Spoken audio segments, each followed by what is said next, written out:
more or less chefs. My name is Colleen, and today we're going to show you another very different recipe, and it's for a curry. That's the Hindi word. Essentially it is a yogurt and chickpea flour based curry that is made. As I said, it is really yogurt plus chickpea flour. That is what's the main ingredient in it. Typically, people do put a bit more fried fritters or dumplings, whatever you want to call it, inside of it. We like to make it a bit of a healthier version, but you don't want to do fried. So what we do is actually add spinach to it. So this is called a spinach curry or spinach curry. Hope you like this recipe. It's not too difficult. It just takes a bit of time to let it, simmer, and that's really it. So the description below will have all the ingredients you need. And as always, if you do like the recipe, do not forget to hit the like button and do subscribe us. All right, so let's get started. I'm just adding some yogurt into a blender, and what I would suggest is if you're buying store-bought yogurt, 0% or 1% is probably ideal to use. We're adding some chickpea flour, as you can see, and also a green chili. Of course, you can always remove, the chilies depending on your taste buds. Just blending it into a bit more, smoother consistency like such. And then we're going to go over to our spinach, which is the other ingredient. And I'm just going to use baby spinach here. Love the taste of baby spinach. It's that bit of sweeter taste. And I'm just going to roughly chop it. Nothing crazy because it's going to wilt anyways once it gets, cooked up.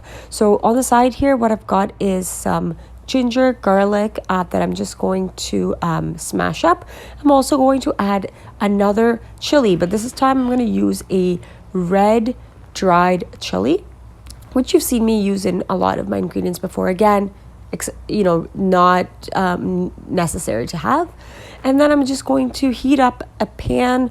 Use a nice stock pot as well if you've got that.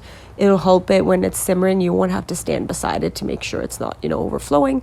So I'm adding here first off mustard seeds. And then as soon as they start to splutter, I'm going to add fenugreek seeds as well.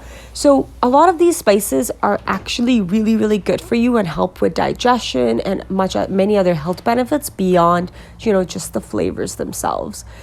And then I'm going to add in some coriander seeds. So these are dried coriander seeds. They're all available in your local grocery store, along with cumin seeds, which are far more common for sure.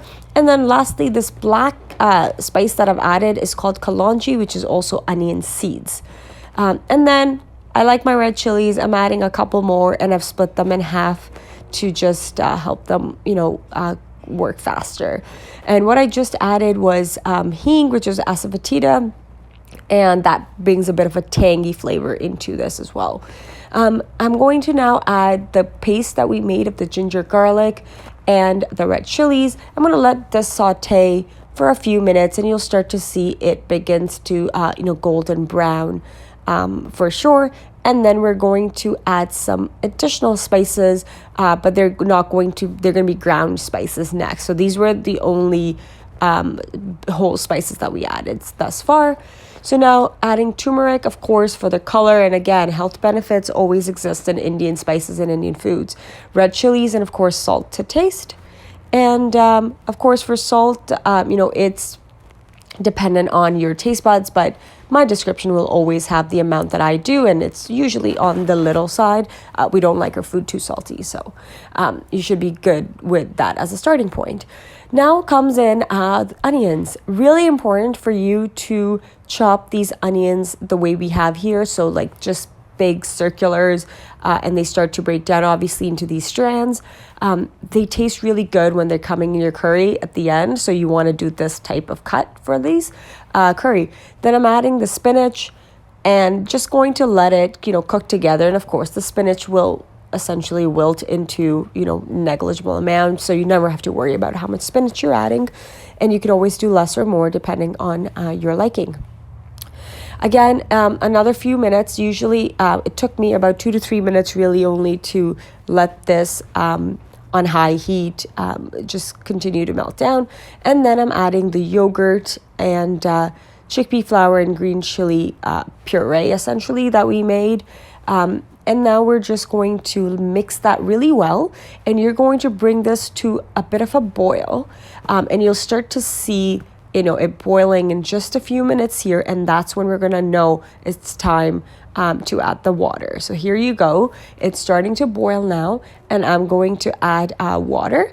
Of course, I'll show you the consistency that I ended up with. And if you want it less thick, you can just do less water. And here you can see some of that oil starting to come out. And this is after about 30 minutes of it simmering on medium heat. And this is the consistency that I wanted to arrive at. And this is where I am about 30 minutes later. So the reason I asked you guys to use 0 or 1% yogurt was because you just see a bit of that oil come out. If you start to use full fat yogurt, it's going to be a lot more of that oils coming out. So it all depends on what you like. And I think that 0 to 1% does a great job, for this dish. Hope you enjoy this recipe. This is great with rice, as I, of course, started with at the beginning. And also if you can have it with any sort of Indian bread like paranthas or naans and stuff.